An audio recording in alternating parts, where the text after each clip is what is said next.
Bonjour à toutes et à tous et bienvenue sur le podcast Nutrition Sport Health. Aujourd'hui, j'ai la chance d'accueillir le docteur Kevin Cessel. Bonjour Kevin. Salut Arthur, Comment vas-tu? ça va très bien ça? Ça fait un moment, on s'est pas eu sur le podcast, bientôt 2 ans. C'était le podcast sur ta thèse sur Ouais, la suralimentation. Et aujourd'hui, en fait, j'ai le plaisir de te retrouver pour parler d'un sujet qui te tient beaucoup à cœur. C'est la vulgarisation scientifique et tout le concept de l'evidence-based practice. Du coup, pour commencer, voilà, qu'est-ce que c'est l'EBP? alors l'EBP, elle découle un petit peu de on va dire de la médecine EBM, donc ceux qui ne connaissent pas, c'est un peu l'idée de la médecine occidentale, c'est la Evidence-Based Medicine. Autrement dit, c'est une médecine factuelle basée sur des preuves, ou sur des niveaux de preuves.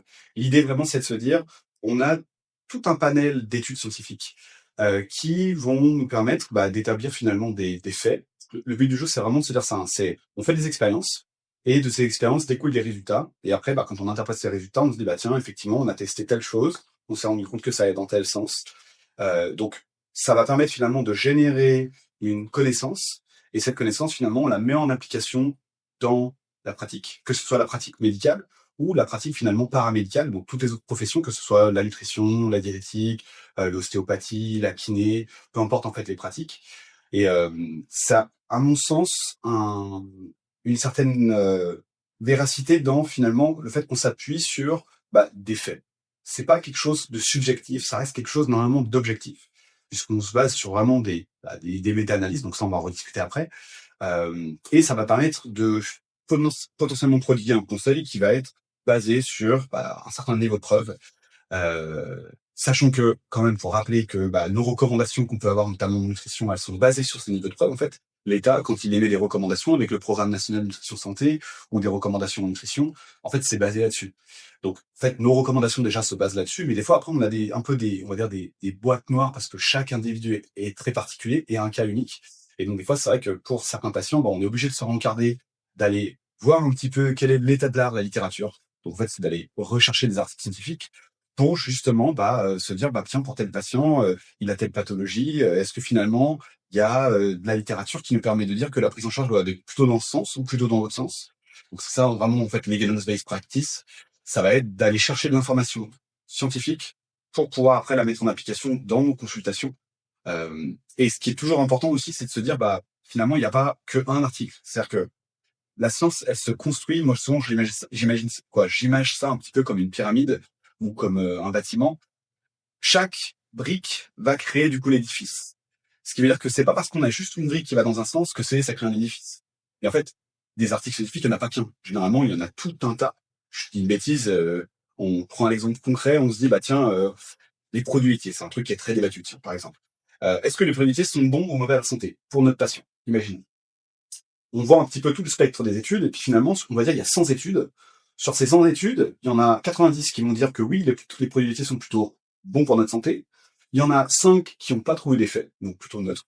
Et puis il y en a, du coup, 5 restants qui ont trouvé quelque chose de plutôt négatif. On peut vraisemblablement supposer qu'avec ces 100 articles, dans la mesure où il y en a 90 qui vont dans un sens, 5 qui sont neutres et 5 qui sont plutôt à l'inverse, on pourrait dire que globalement, on peut vraisemblablement dire que les produits laitiers sont plutôt bons pour la santé. C'est un petit peu cette idée d'aller voir un peu toutes les études, et un type d'étude qui est ultra intéressant pour ça, justement, c'est les méta-analyses. Puisque les méta-analyses, en fait, c'est un rassemblement d'études qui sont similaires et interprétables dans le même sens. Et en fait, les scientifiques, ce qu'ils font, c'est qu'ils vont récréer un nouvel article à partir de toutes les études qui ont été faites pour essayer de dégager une tendance. Et ça va vraiment être une tendance très factuelle. Bon, voilà, ils vont vous dire, on a sélectionné 30 articles qui traitaient de notre thématique. Sur ces 30 articles, il y en a 27 qui vont dans un sens, 3 qui vont dans un autre sens. Quand on réinterprète les résultats, on se rend compte que ça tire la courbe à droite ou à gauche, donc dans le côté positif ou dans le côté négatif. Ça a vraiment l'air, en tout cas, d'être une démarche assez rigoureuse et longue. Du coup, comment est-ce qu'on peut se former à cette pratique? Je pense, j'ai entendu parler que tu avais lancé justement une formation pour mieux appréhender justement cette partie littérature, méta-analyse. Est-ce que tu peux nous en parler? C'est pour qui? Est-ce que ça s'adresse que aux professionnels de la santé ou tu as ouvert à plus de monde? Voilà. Et pourquoi? Ouais, au départ, en fait, moi, ça partait d'un constat, c'est que dans mes collègues diètes, il faut savoir que moi, j'ai un parcours un peu typique, c'est que quand j'ai fait mes études de diététique, après, j'ai continué jusqu'à la thèse de sciences. Donc, j'ai eu l'opportunité d'écrire des articles scientifiques, puis d'en dire beaucoup aussi, finalement. Et en fait, quand je discutais avec mes collègues diète, je me rendais compte que, bah, eux, ils avaient pas un peu cette philosophie d'aller chercher l'information à la source, c'est-à-dire de remonter à l'article scientifique pour se dire: «Bah, tiens, on a entendu parler de ça, est-ce que c'est vrai, c'est pas vrai?» Donc au départ, moi, cette formation, je l'ai montée au départ pour des diètes et à l'usage, je me suis aperçu qu'en fait, il y avait plein de professionnels paramédicaux que ça intéressait. J'ai eu des pharmaciens qui se sont inscrits, j'ai eu des médecins, j'ai eu des kinés, j'ai eu des coachs, j'ai eu des nutritionnistes, j'ai eu des diètes. En fait, moi, personnellement, je filtre pas. Le seul filtre que j'ai pour ma formation, c'est on met en petite session. Donc, c'est une formation qui se fait en visio. Je la donne une fois par mois maintenant, donc généralement en fin de mois. Elle coûte 190 €. Donc, pour une formation en visio comme ça, je trouve que ça reste quand même, on va dire, à mon sens, abordable par rapport à toute la journée. C'est toute la journée, ouais, c'est de 9 h à 17 h. Et donc il y a pas de filtre finalement pour, les gilets qui veulent rentrer. J'ai même eu un récemment là, un étudiant, un étudiant, qui est venu parce que lui en fait, il est passionné par la nutrition et en fait, il voulait apprendre à savoir comment lire des articles. Mais il avait pas vocation, tu vois, à en mettre en place de la pratique derrière. C'était plus à titre personnel, ça l'intéressait donc. Moi honnêtement, peu importe les profils, du moment que c'est des gens qui sont intéressés, qui ont un peu cette culture de justement d'aller challenger la vérité, donc ce qu'on peut entendre sur les réseaux, moi ça me convient très bien. Hem Et en fait, le principe de la formation, c'est finalement de repartir un petit peu de l'article scientifique, de se c'est quoi un article déjà? Comment il est structuré? Où est-ce qu'on va retrouver telle et telle info? Donc ça va vraiment présenter, le b.a-ba un peu de comment structurer un article, c'est ça, on va dire en guise d'intro. Après, ça va être de comprendre aussi un peu le process de publication d'un article scientifique. Parce que souvent, ce qu'on oublie, c'est qu'un article scientifique, il va être relu par les pairs et il va être challengé. C'est-à-dire qu'en fait, un article, c'est pas un truc qu'on envoie et qui est publié en l'état. En règle générale, il va toujours y avoir au moins 3 à 6 mois d'aller-retour. C'est-à-dire que finalement, quand on envoie un article à un journal, on voit aussi les journaux scientifiques, c'est quoi un journal scientifique, et cetera. Et quand on envoie un article à un journal, et ben, en fait, on a ce journal qui va demander à des experts de notre domaine de relire notre article, de le passer au crible. Donc, de passer au crible et derrière, d'aller justement, bah, challenger l'article. Donc, de dire: «Bah, tiens, ça, on ne comprend pas bien, c'est quoi ça? Ça a mal été fait. Est-ce que vous pourriez en éclaircir un petit peu ces points?» Donc, tout comprendre un peu tout ce process parce que finalement, c'est un process qui est très rigoureux, qui montre un peu le niveau de rigueur qu'on a en sciences et après, bah, c'est se dire: «Bah, finalement, l'article scientifique, je le trouve où? Comment je hiérarchise un peu les articles, les différents types d'études? Quels sont les moteurs de recherche qui vont me permettre justement d'avoir accès à ces articles? Qu'est-ce que c'est un vrai article? Qu'est-ce que c'est un faux article?» Parce que malheureusement, maintenant, ça existe. Faut savoir qu'il y a ce qu'on appelle des journaux prédateurs, qui sont de faux journaux scientifiques. Et en fait, sur internet, on se perd très vite. Si on utilise le moteur de Google, qui est à l'ancienne, on tape de mots-clés. En fait, il y a pas de filtre du blog, de Sylvain qui est passionné de nutrition, mais qui raconte que de la merde, versus, un docteur en sciences ou un médecin et quand même aussi, il y a des médecins des fois qui racontent n'importe quoi, dans l'article. On connaît, oui. Voilà, on connaît bien, on a quand même cité des noms si tu veux. On va se mettre personne à dos. Non, on va laisser mettre personne à dos. Mais voilà, l'idée c'est que on va pouvoir avoir comme ça, finalement, accès à la source, l'article qui a été publié de façon normée, avec rigueur, dans un journal. Et après, c'est finalement, si c'est de se dire, qu'est-ce que ça nous amène comme info? Parce qu'un des freins qu'on va retrouver, alors il y a le frein de l'anglais déjà, c'est un des freins que moi je retrouve très souvent, hein. Mais c'est plus un frein à l'heure actuelle, parce que maintenant, finalement, on a des IA ou on a des traducteurs qui sont ultra, ils font plus de contresens. C'est-à-dire qu'autant à mon époque, quand moi je commençais à faire de la science, il fallait apprendre l'anglais parce que sinon tu l'avais dans l'os. Autant maintenant, si l'anglais c'est un frein, autant vous dire que ça l'est plus du tout à l'heure actuelle. On peut tout traduire instantanément, donc ça c'est cool. Il va y avoir aussi quand même les statistiques qui sont finalement un gros point. Et ça c'est un truc, c'est un peu le grand oublié de la lecture de l'article, c'est que en fait les gens, moi je vois sur les réseaux, ceux qui pensent faire t'amener, on va dire, de l'information en disant oui, il y a un article qui dit ça. En fait, ça peut pas tout lire. Parce qu'au contraire, en fait, les auteurs disent l'inverse.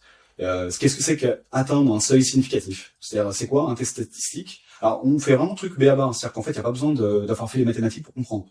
C'est vraiment savoir ce que c'est qu'une significativité, donc une p-value. On va voir ce que c'est qu'une p-value. On va voir ce que c'est qu'une corrélation. On voit aussi un petit peu la partie conflit d'intérêt qui peut être intéressante à aller checker toujours. Après, on fait aussi une petite initiation à l'IA. Parce qu'il y a une IA maintenant qui fonctionne très bien pour faire de la littérature, c'est Consensus. Donc ça, c'est quand même pas mal aussi. Ça, je la connaissais pas. Tu la connais pas? Non. Vraiment, Moi, je suis à l'ancienne, tu sais, alors, j'utilise très peu l'IA. moi, je suis aussi à l'ancienne. C'est de base, je commence toujours par les moteurs de recherche classiques. Donc, PubMed, Google Scholar. Mais après, ça vaut toujours le coup d'utiliser un peu l'IA pour finalement incrémenter un peu ce qu'on aurait pu voir. Et puis trouver potentiellement des trucs auxquels on s'était passé à côté. C'est aussi savoir utiliser correctement les moteurs de recherche parce que, mine de rien, quand on tape des mots-clés, bah, si on filtre pas, on va avoir tout n'importe quoi. Tu peux aussi bien avoir une étude sur une cellule que sur le rat, que sur l'être humain. Donc honnêtement, Celera et Celera Cellule, c'est intéressant pour les chercheurs, je dis pas le contraire. Par contre, pour nous, dans la pratique, ça n'a pas de sens. Donc c'est savoir utiliser les bons filtres correctement et après voilà, un petit peu faire de l'IA. Puis essayer toujours un peu d'avoir aussi ce côté nuancé qu'on doit avoir en science, c'est que souvent on est tous pré-câblés à avoir une idée préconçue et quand bien même on va essayer de retrouver des articles, on va vraisemblablement trouver des articles qui vont dans notre sens. Ce qui est toujours important de faire comme exercice, c'est de se dire, imaginons que j'avais le point de vue inverse, quels mots-clés j'aurais mis et qu'est-ce que j'aurais trouvé comme article. Comme ça permet d'avoir une vision un peu d'ensemble et de pondérer en fait ce qu'on pourrait dire. Parce que, en fait, si on fait des recherches, je donne un exemple tout bête. Vous avez peut-être entendu parler de glucose révolution, avec les glucose goddess. On prend un exemple qu'elle peut donner dans son livre, c'est l'idée que le vinaigre permet de limiter l'excursion glycémique. Et en fait, si on tape ces mots-clés sur PubMed, et ben on va trouver effectivement de la littérature qui va dans ce sens. Ce qu'il faut toujours se dire quand même, c'est qu'il y a de la littérature aussi qui va pas dans ce sens. Donc en fait, c'est important de toujours se faire l'avocat du diable. Parce que sinon, malheureusement, on va être persuadé de quelque chose qui n'est finalement pas la vraie réalité. C'est-à-dire que moi, un truc que je dis trop souvent, c'est que la vérité, c'est toujours 50 nuances de gris. C'est jamais noir, c'est jamais blanc. C'est la vérité, en fait, elle se trouve toujours au milieu. Donc, c'est d'avoir cette démarche de se dire, ok, je vais aller tabler dans les deux côtés pour voir, donc du côté lumineux de la force et du côté obscur de la force, et après, je pondère. Est-ce que ça va plus du côté lumineux? Est-ce que ça va plus du côté obscur? Et auquel cas, là, je peux vraiment avoir une vision d'ensemble. Ça, c'est important. Non, mais je sais bien, je suis tout à fait d'accord avec toi. Je sais aussi que toi, du coup, de par cette démarche très rigoureuse, tout ce qui est livre grand public, aspect comme un peu Glucose Godless ou d'autres livres, t'es un peu moins fan. Malheureusement ou heureusement, on sait pas. Il y a du bon et du mauvais à chaque fois. Oui, parce que justement, il n'y a pas ce système de relecture par les pairs que tu trouves toi justement essentiel pour un travail rigoureux, puisque comme tu l'as dit, il y a c'est pas tout blanc ou tout gris, c'est souvent tout noir, c'est des nuances de gris.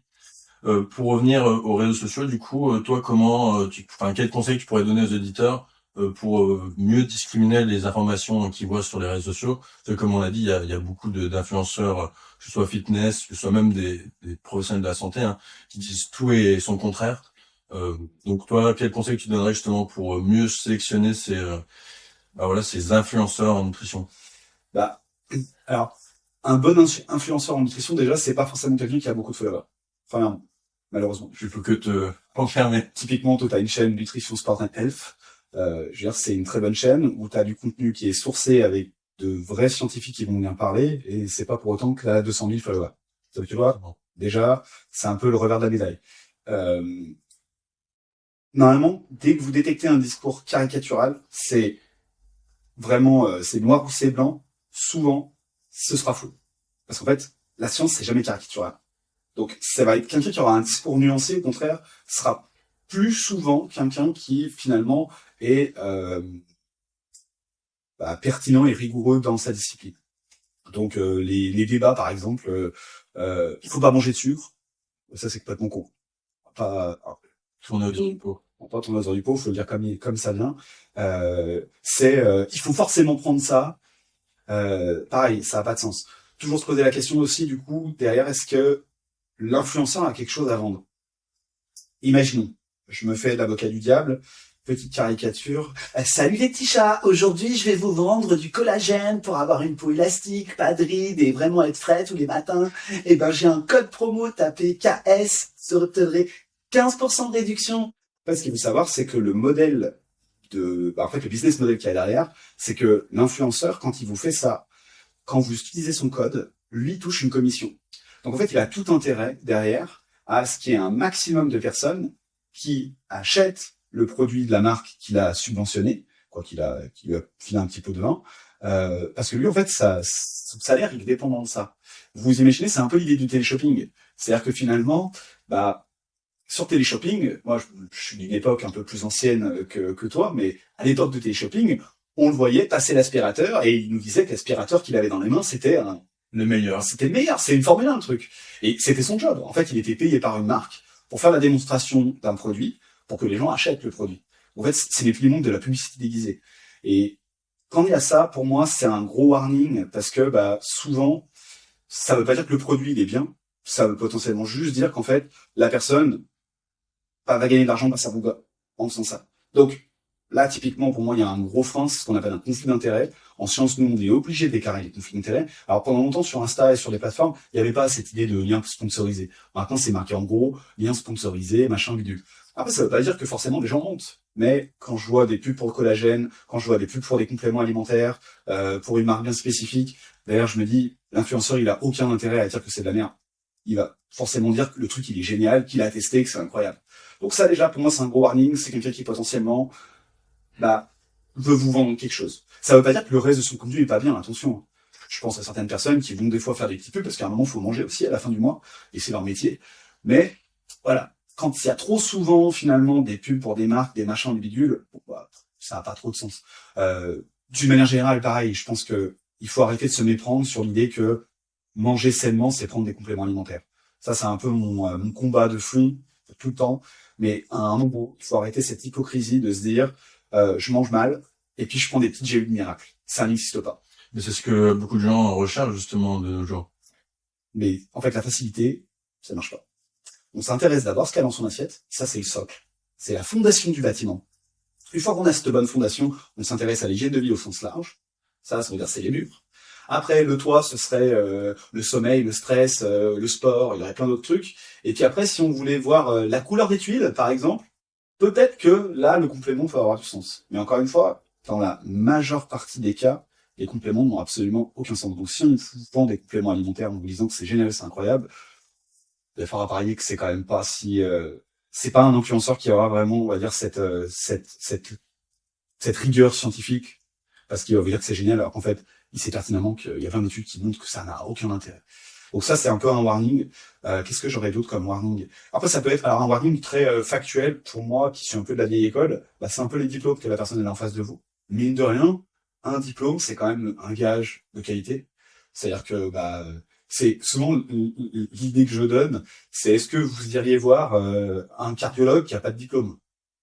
Ça vous viendrait pas à l'esprit. Un médecin, C'est dangereux, ouais. c'est assez dangereux, tu vois. Un médecin, pareil, qui est pas vraiment médecin. Et ce qui est problématique, notamment en tout cas dans la discipline où je suis, c'est que la nutrition, en fait, finalement, c'est une discipline qui touche tout le monde parce qu'en fait, on fait tous l'acte de manger tous les jours. Ça fait pas pour autant de nous des spécialistes en nutrition. Ça, pour moi, c'est quand même deux choses différentes. D'avoir fait des études en nutrition avec des gens qui nous ont formés, où on a acquis des connaissances, acquis des compétences en nutrition, alors que ce soit les diètes, les nutritionnistes, peu importe, en fait, j'ai envie de vous dire le diplôme. Normalement, en France, on a quand même ce diplôme des diététiciens qui est un diplôme reconnu, ce qui n'est pas le cas en France du diplôme de nutritionniste. Donc là, déjà, ça crée déjà une dichotomie dans, on va dire, les écoles qu'il peut y avoir derrière. Ça veut pas dire qu'il n'y a pas des diètes qui sont très nulles, et ça veut pas dire que non plus il n'y a pas de nutritionnistes qui sont très bons.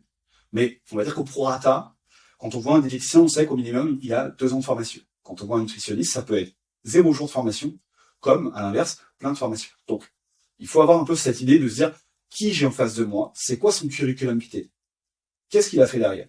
Il est médecin, il est pas médecin, il est diète, il est pas diète. Et l'exemple que je donne très souvent, qui fait souvent rire mes étudiants, c'est, je leur dis, mais c'est pas parce que vous savez changer une ampoule que vous êtes électricien.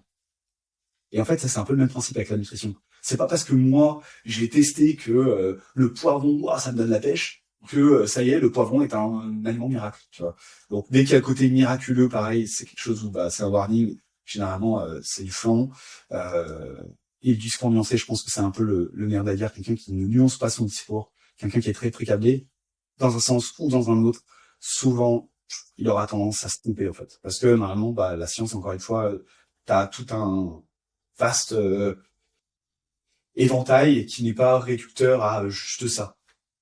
Et attention, avec les vieux médecins qui perdent la boule, il y en a, malheureusement. Je peux vous en citer 2-3 si ça vous intéresse. Non, on les cite. Allez, on peut les citer. Allez, on les cite. 2-3 vieux médecins qui ont perdu la boule. Alors, il y a eu Raoult, le médecin qui a perdu la boule, qui, en fait, encore une fois, a fait beaucoup de mal, je trouve, à la science, à la communauté scientifique. On a professeur Joyeux qui milite comme quoi les produits laitiers sont des toxiques, que seul le veau devrait devrait manger des produits laitiers. Encore une fois, il fait ce qu'on appelle un mensonge par omission. C'est-à-dire qu'en fait, il connaît la littérature, mais il ne la présente pas en entier, parce que forcément, ça va pas dans son sens. Donc, il va présenter qu'un tout petit bout. Donc, ça, pareil, simple, ça peut être un warning. On peut avoir, alors, moins fumisterie, mais quand même basé un peu sur un très faible niveau d'évidence, d'auteur de labo avec l'idée de la chrononutrition, comme quoi il aurait découvert il y a 30 ans la chrononutrition. Quand on regarde son niveau de publication, il n'y en a pas. Quand on regarde un petit peu les conseils qu'il donne, bah, en fait, c'est basé sur rien. Donc, encore une fois, je trouve que c'est important d'avoir des théories en science, mais à un moment, les théories, il faut les confronter avec les données du réel. Donc, c'est pour ça qu'en fait, souvent, les scientifiques émettent une hypothèse. Et cette hypothèse, ils viennent la challenger avec des données du terrain, donc avec des expériences. Et ça nous permet de savoir, bah oui, on va dans le bon sens, ou non, on va pas dans le bon sens. Et en fait, avoir des théories, c'est très bien, mais à un moment, faut les confronter à des vraies données d'expérience. Et si ça marche, bah voilà, on a une théorie qui est basée sur des expériences. À l'inverse, il y a plein de théories en sciences qui se sont cassées les dents parce que, bah en fait, on s'appartait d'une bonne idée. Et puis, bah en fait, une fois qu'on confronte la théorie pas vraiment aux données, et ben on se rend compte que la théorie tient pas. Je donne un exemple, comme ça permet vraiment d'étayer un peu mes propos. Dans les années 80-90, on a découvert une hormone qui s'appelle la leptine. Il faut savoir que la leptine, c'est une hormone qui est sécrétée par un tissu adipeux, proportionnellement à la quantité de masse grasse que le corps a. Et qu'en fait, quand les chercheurs ont découvert cette hormone, ils se sont dit, bah, on a peut-être trouvé la clé de voûte de ce qui cloche pour l'obésité chez les êtres humains. Et leur hypothèse de départ, c'était de se dire, bah, si cette hormone est sécrétée proportionnellement au niveau de tissu adipeux, peut-être que c'est cette hormone qui fait défaut chez les personnes qui sont atteintes d'obésité. Et en fait, la théorie, pareil, quand on nous dit, là, comme ça, on découvre une hormone, voilà, ça a été vraiment une effervescence dans la communauté scientifique. Tout le monde s'est dit, bah oui, on a trouvé, ça y est, c'est ça qui cloche. Et puis, bah, hypothèse de départ, les personnes atteintes d'obésité chez les êtres humains n'auront pas de leptine, ce qui fait que leur cerveau croit qu'il n'y a pas de masse grasse, ce qui pourrait expliquer l'obésité. Ils ont testé ça chez les personnes, donc ils ont pris plein de patients atteints d'obésité, ils ont regardé les niveaux de leptine, et en fait, patatras, la leptine était fonctionnelle, il y avait des récepteurs dans le corps humain, et la leptine était massivement sécrétée. Donc, théorie de départ, partant d'une bonne intuition, on les confronte à du terrain, on se rend compte qu'on s'est planté. Théorie, infirme. Donc ça, c'est intéressant, et donc c'est souvent ça, en fait, les théories fumeuses, il y en a plein en nutrition.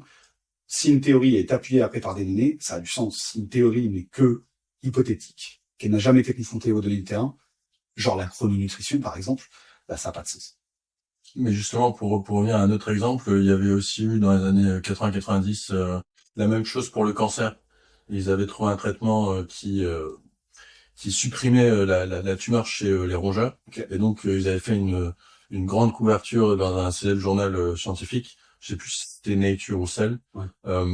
Et ben, sauf que quelques années plus tard, ils se sont rendus compte qu'en fait, ça marchait pas sur l'humain parce qu'effectivement, même si c'est un très beau modèle d'étude les rongeurs, ben, on n'est pas des rongeurs. Oui. Et donc voilà, et comme tu dis, il y a beaucoup de belles théories qui, chez l'être humain, au final, n'aboutissent pas à des vrais traitements, mais par contre, un traitement qui est d'actualité contre l'obésité, c'est les analogues du GLP-1. Il y a d'ailleurs en ce moment la nouvelle feuille de route du traitement de l'obésité.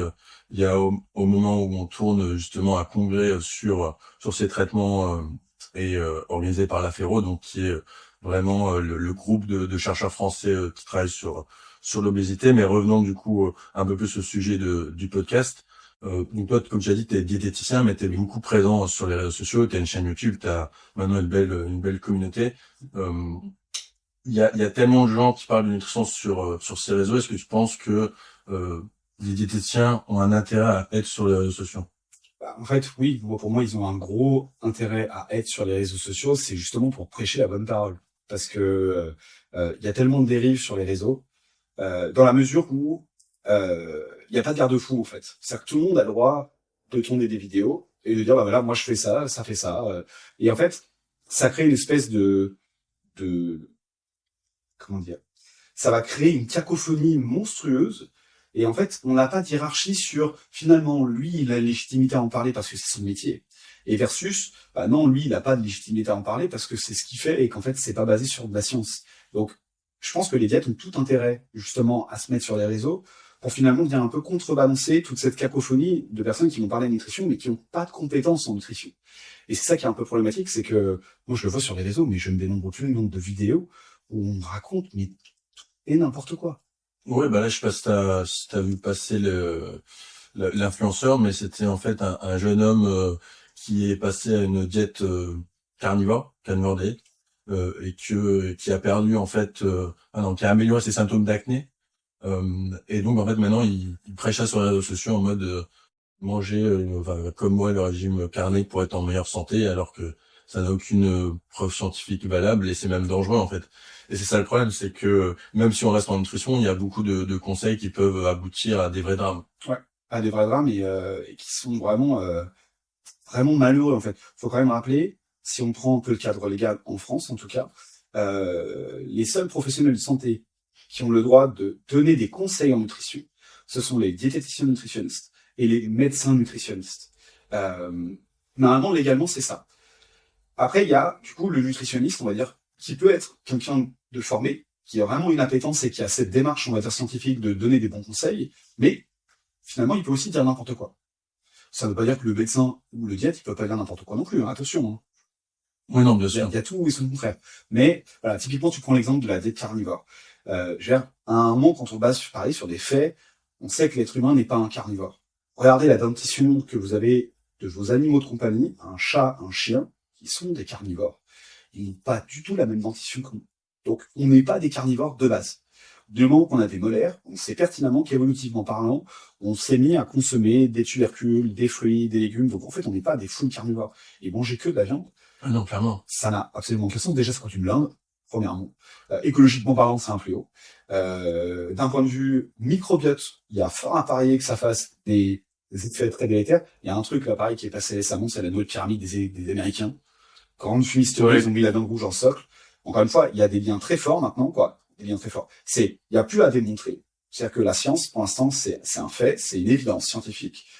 Les gros consommateurs de viande rouge ont plus de cancer colorectal que ceux qui en consomment moins. Donc, ça, c'est un fait. C'est les études démontrent que. Donc, consommer beaucoup de viande rouge, ça veut dire potentiellement augmenter son risque de faire un cancer colorectal. Il n'y a pas tergiversé. Au même titre que consommer de l'alcool.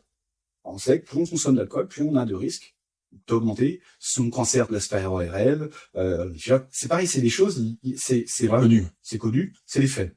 Voilà, un moment. Et après, mais les dérives en nutrition, il y en a beaucoup. Il y en Il y a a plein de énormément. modes, Ouais. plein d'effets de mode aussi. Là, on a la grande mode du collagène. Faut savoir quand même, le collagène, au départ, c'est des déchets issus de Une industrie. industriels ou alimentaires, qui au départ, ils valorisaient ça dans des croquettes pour chiens, les chats. Après, ils l'ont valorisé dans les saucisses, style knacky, steak haché bas de gamme. C'est réglementé par la loi, hein. On n'a pas le droit de mettre beaucoup de collagène dans ces trucs-là, donc c'est maximum, je crois, 15 ou 18% dans le total des protéines. Donc en fait, déjà, si vous mangez des steaks hachés bas de gamme et des knacky, vous en mangez déjà du collagène. Donc plus besoin de prendre les gélules. Et après, il y a cette idée, bah voilà, de la supplémentation en collagène, parce que on a en fait, une lecture assez simpliste de la nutrition, c'est je mange ça, donc dans mon corps, ça fait ça.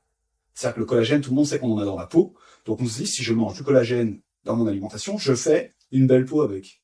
Mais le truc, il est débile, parce que moi, souvent, la caricature que je donne à mes étudiants, c'est moi, manger cervelle, moi, intelligent. Bah non, à un moment, C'est même pas vrai. voilà, si on mange de la cervelle d'animaux, ça se mange, hein, c'est un abat qui peut être très bon. C'est pas pour autant qu'on sera plus intelligent. Il y a les composants qui constituent potentiellement ce qu'il y a dans notre cerveau. On pourrait parler des oméga 3, on pourrait parler de certaines vitamines et de minéraux, mais encore une fois, c'est pas parce que vous mangez un muscle ou vous mangez une cervelle que votre corps va forcément faire ça dans votre corps. Il va en faire ce que lui il a besoin de faire avec. Donc c'est toujours des briques essentielles qu'il va utiliser pour faire autre chose. Donc ça c'est une mode, le collagène. Qu'est-ce qu'on a comme mode encore à l'heure actuelle? Bah, tout ce qui est jeûne intermittent, peut-être un peu moins récent, enfin j'en entends un peu moins parler, mais il y avait à un moment donné la diète paléo. La diète paléo. Enfin maintenant c'est plutôt diète ancestrale qu'ils appellent ça, Ouais. peut-être. Le régime cétogène. Alors en fait, Le régime cétogène qui est complètement fou. Pour moi, c'est que le régime était détourné, parce qu'à la base c'était pour des patients réfractaires aux antibiotiques, aux anti-épileptiques. ouais c'est ça. T'as dit antibiotiques. Oh, non. Non, alors C'est pas grave. Et ça, on doit consommer des niveaux de lipides assez impressionnants, c'est 70 à 80%. Ouais. Et tous les sportifs disent faire le régime cétogène alors qu'ils font du low carb. Et moi, ça me fait beaucoup sourire parce que c'est absolument intenable pour le long terme. Alors, en fait, je pense qu'il y a, pour le coup, tu vois, il y a des choses qui peuvent être plus ou moins sensées, mais encore une fois, ça dépend des individus. Le low carb, le cétogène, le jeûne intermittent, il y a déjà des gens qui le font. Est-ce que ça a du sens d'un point de vue scientifique? Est-ce qu'on démontre que c'est mieux que de l'alimentation équilibrée? La réponse est non. C'est clairement pas. Par contre, est-ce que peut-être certaines personnes s'y retrouvent mieux? Peut-être. Peut-être. Alors, auquel cas, pourquoi pas. Mais faut pas non plus être, tu vois, dans le côté de dire, bah non, ça c'est forcément mal. Il y a des choses qui sont mal. On sait, le régime carnivore, c'est un exemple. Le régime, à la limite keto, si la personne elle veut juste plus manger de glucides, bon bah je vais te dire, si ça lui convient, encore une fois, c'est toujours pareil. Si ça lui convient et qu'elle se sent pas frustrée, voilà. Moi, à titre personnel, si tu me dis effectivement dans ton alimentation, il y a plus de féculents, parce que c'est ça, hein, manger ce régime cétogène, alimentation cétogène, on pourrait se dire. Bah moi personnellement, je me sentirais frustré. Donc c'est quelque chose qui ne me convient pas. À l'inverse, t'as peut-être des gens qui le font déjà un peu de façon assez spontanée, et auquel cas, bah, si ils ont quand même ce socle de l'alimentation équilibrée, ça faut quand même rappeler, hein. Le socle de l'alimentation équilibrée, c'est les fameuses recommandations des 5 fruits et légumes par jour. C'est la base. Et c'est un minimum. Ça paraît con, hein. En fait, j'ai l'impression que la société à l'heure actuelle a ce besoin d'avoir des nouveautés, des choses, tu vois, c'est incroyable. Alors que manger équilibré, on connaît depuis plus de 50 ans ce que c'est. Sauf qu'on est assez délié dans l'idée de faire prendre conscience que ça fonctionne. Et en fait, on a l'impression qu'il faut des espèces de recettes miraculeuses pour que les gens adhèrent. Tu vois, c'est ça, des fois qui me désole. Là, on avait une enquête Eurostat en 2019 qui est sortie. Si on regarde au niveau européen, alors c'est une enquête Eurostat, ça reste ce que c'est pas un truc de fou, mais seulement 12% des Européens mangent les fameuses 5 portions de fruits et légumes par jour. Ce qui veut dire qu'il y a 88% des Européens qui mangent pas ces fruits et légumes. Ce qui veut dire, c'est qu'on a du boulot. Ouais, mais tu vois, moi, des fois, j'ai l'impression un peu de vivre le syndrome de l'imposteur quand je dis à mes patients, mais en fait, il faut manger plus de fruits et légumes parce que dans votre alimentation. Là, j'ai pareil. J'accompagnais une patiente, une adolescente, du coup, elle venait avec sa mère. Et là, du coup, ils ont arrêté les consultations au début d'année parce que en fait, ils trouvaient que mes conseils étaient trop bateaux. Ils me disaient, mais on sait comment bien manger 5 fruits et légumes par jour. Je dis, oui, mais il faut l'appliquer. Moi, j'ai beau vous donner tous les meilleurs conseils du monde, si vous les appliquez pas, bah, votre situation va rester pareille. Et ça, c'est vrai qu'on est beaucoup dans une société qui veut de l'instantané, qui veut un chemin peut-être un peu plus facile. Malheureusement. Et souvent, en plus, ce qui pêche, pour moi, c'est pas tant de savoir, c'est, comme je dis, c'est la mise en application. C'est-à-dire que, dire manger des fruits et légumes, tout le monde le sait. Tu croises n'importe qui dans la rue, tu dis c'est quoi manger équilibré, tout le monde va dire, faut manger des fruits et légumes. Tout le monde le sait. Et surtout, ce qui est toujours marrant, moi, quand je vois des parents, puis étant parents moi aussi, on est vachement attentif à ça pour l'enfant, notamment. Tu vois? Ouais. Pour l'enfant, on lui dit toujours, il faut bien un fruit à la fin du repas, c'est important pour toi, c'est plein de bonnes choses, les légumes, pareil. Et puis quand on est à l'âge adulte, ça disparaît un peu, tu vois. C'est comme si, finalement, on connaît plus vraiment ce truc. Ça veut pas dire qu'il faut être sectaire non plus à se dire, il faut tout le temps que ce soit parfait. Parce que la vraie vie, c'est pas de la perfection.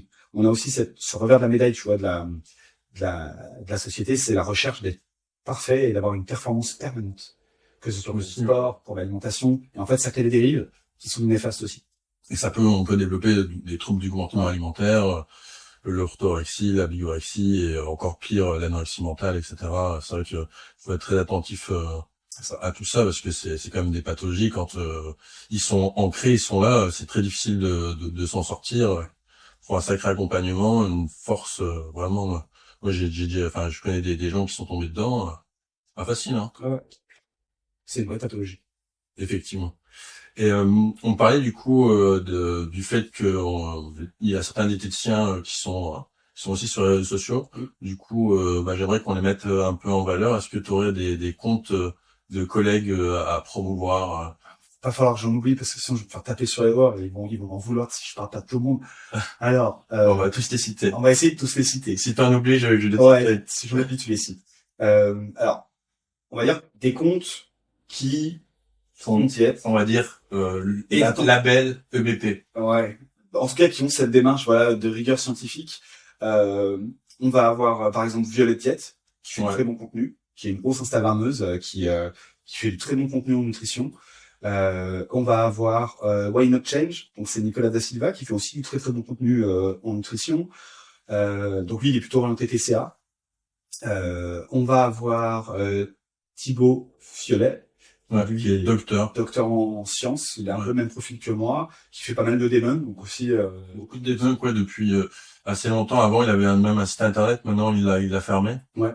C'était quoi dans mon assiette, mais maintenant il l'a fermé et il se consacre à Instagram et aussi son métier parce que maintenant il est sain, hein, donc c'est vraiment un haut niveau de scientifique, quoi. Quand on arrive à tomber dans ce type d'institution, ça c'est clair.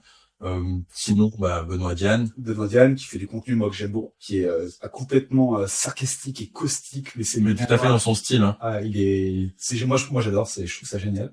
Je suis un de ses grands fans, d'ailleurs, je lui envoie souvent des petits messages. Parce que je trouve que ce qu'il fait, Benoît, salut. ouais, ça fait beaucoup de bien, en fait, d'avoir des diètes comme ça qui dénoncent un peu les dérives qu'il trouve sur les réseaux sociaux, puis il va pas de main morte. Vraiment, il est dans la caricature, il n'hésite pas à se mettre en scène pour ça. On va avoir Florence Affaire aussi, qui fait du contenu. Qui a aussi un centre de C'est formation. un centre de formation, ouais, qui est aussi TCA et EBP. Non, ETP, pardon. ETP, éducation thérapeutique et voilà.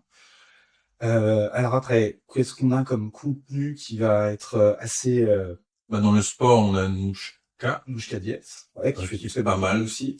On a aussi récemment, là, j'ai découvert Courir mieux. Donc c'est si je vais pas manger, c'est Cyril Forestier, si je dis pas de bêtises, qui est lui qui est docteur en sciences du sport.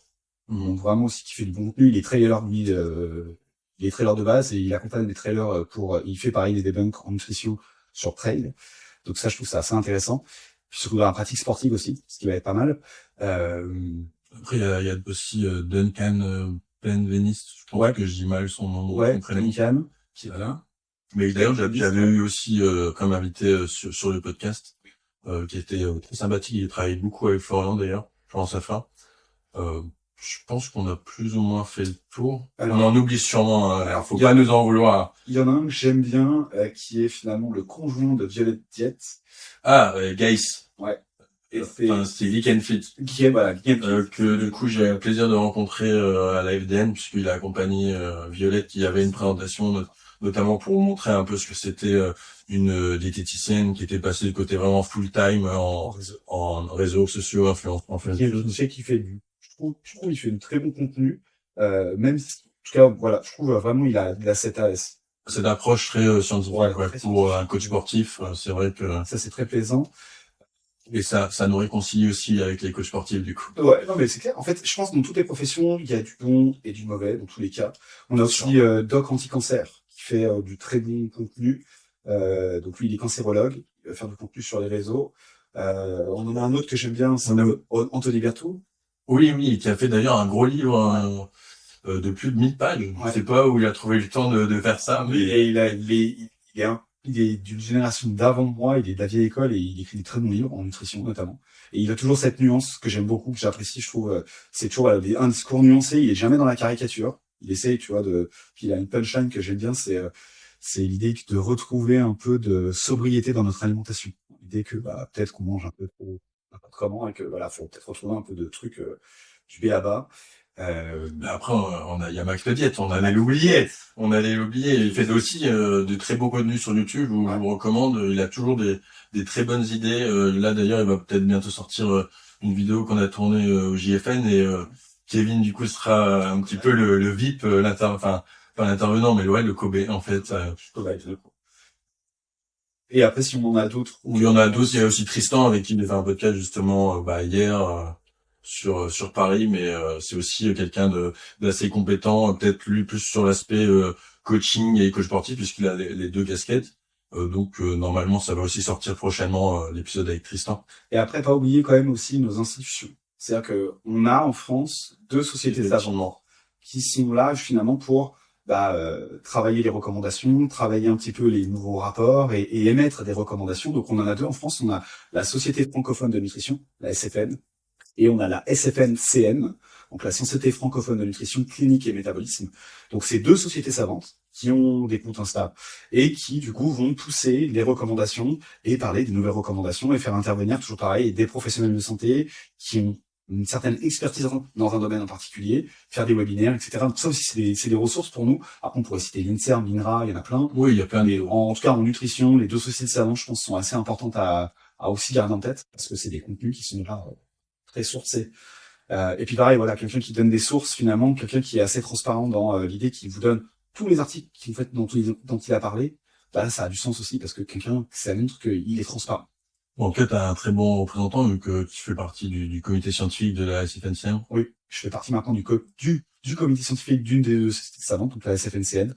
Nos missions, ça va être globalement justement de faire les programmes, notamment des JFN et des JDP. Donc, faut savoir qu'on a 2 congrès en nutrition en France, 2 gros congrès chaque année. Les journées de printemps, qui sont généralement courant juin, si je dis pas de bêtises. Et on a les JFN, donc les journées francophones de nutrition, qui sont du coup maintenant, alors elles étaient en novembre historiquement, maintenant elles étaient en décembre historiquement, maintenant on passer en novembre. Donc c'est des super congrès où vraiment on fait plein de rencontres. Ouais. On peut rencontrer Arthur, on peut me rencontrer moi. Effectivement, en plus, les JFN 2026 sont sur l'île, donc c'est chez moi, n'hésitez pas à passer. J'ai un bon établissement aussi sur l'île.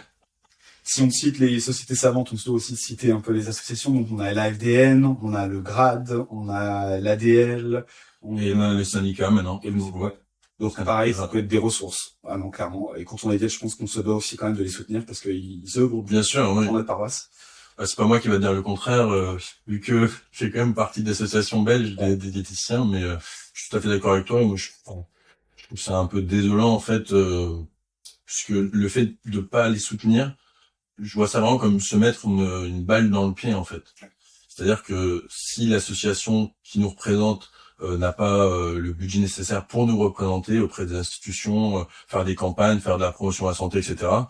Enfin, on va pas aller bien loin. Déjà que, je pense qu'on peut le dire, en France et même du coup dans les pays européens francophones, le diététicien n'a pas forcément bonne presse, en tout cas il n'est pas très réputé, vu que au final même le terme nutritionniste est plus connu du grand public que le terme diététicien. Ouais. Moi, on m'a déjà demandé, mais esthéticien? Non, alors non, je ne fais pas d'ongles. Je suis expert en nutrition, je ne suis pas esthéticien. Après, je ne critique pas les esthéticiens et les esthéticiennes, bien évidemment, c'est juste un métier différent du mien. On fait pas la même chose, c'est juste ça. Ouais. Bah écoute, Kevin, est-ce que tu pourrais nous donner une exclue par rapport à ta prochaine vidéo? C'est quoi tes prochains sujets? Alors, le prochain sujet que je suis en train de monter, mais qui prend beaucoup de temps et que je vais essayer de faire de façon assez sexy, on va dire, dans la manière de l'aborder, c'est les liens intimes qu'il y a entre alimentation et sommeil. En fait, on trouve qu'il y a des liens entre les deux, que dormir joue sur l'alimentation et que l'alimentation joue sur le sommeil. En fait, c'est un lien intime qui s'entretiennent les deux. Et en fait, Très intéressant, voilà. ça, ouais. Et donc, en fait, c'est essayer de présenter ça de manière un peu avec des études, voilà, de montrer un peu tout le contexte. Donc ça, c'est ma prochaine vidéo que je fais en mode, on va dire, comme ma patte, on va dire, que je fais sur ma chaîne YouTube, donc une vidéo explicative de vulgarisation scientifique. Et après, normalement, je vais aussi avoir pas mal d'interviews là dans l'année. Donc, je pense que toi, tu viendras faire une petite interview sur ma chaîne. Ça, ce sera. Ah, j'espère bien, avec plaisir. Si je peux retourner sur Lyon, je signe direct. Et puis après, voilà, je vais faire venir aussi normalement des professionnels pour parler un peu des thématiques qui sont pas comme métier ou des thématiques très spécifiques. Donc, je suis en train un petit peu de recruter à droite à gauche qui vient de parler pour aborder à chaque fois une thématique sous un angle un peu dans le format qu'on a là, un format d'interview. Et du coup, Kevin, où est-ce qu'on te retrouve pour tes consultations? Pour mes consultations. Ouais. Alors, moi, je ne consulte que à Lyon, c'est-à-dire dans la banlieue lyonnaise, à Corba. Je peux aussi proposer des consultations en visio. Donc, ça, c'est pas un souci. Il faut m'envoyer un petit mail pour savoir. Après, on me retrouve sur les réseaux YouTube, Insta, LinkedIn. Et après, j'ai un site internet aussi. Donc, tout bête, hein, Kevin Cessel. Et vous me retrouvez partout, peu importe, vous allez voir. Même sur ChatGPT, du coup? Et bonne question. Oui, je crois qu'on avait fait, On avait fait le test.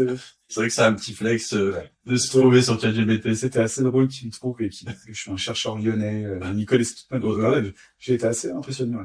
Mais c'est parce qu'en C'est fait, à cause de LinkedIn, ça. à partir du moment où J'ai remarqué du contenu, beaucoup sur Google et forcément, il nous fait un petit truc. Bah écoute, merci beaucoup Kevin. Je pense que ça va clôturer ce beau podcast avec toi sur l'UBP. Donc je vais mettre toutes les informations de Kevin en description de la vidéo. Pour me soutenir et soutenir le podcast, n'hésitez pas à vous abonner et on se retrouve très vite pour un prochain épisode. À bientôt.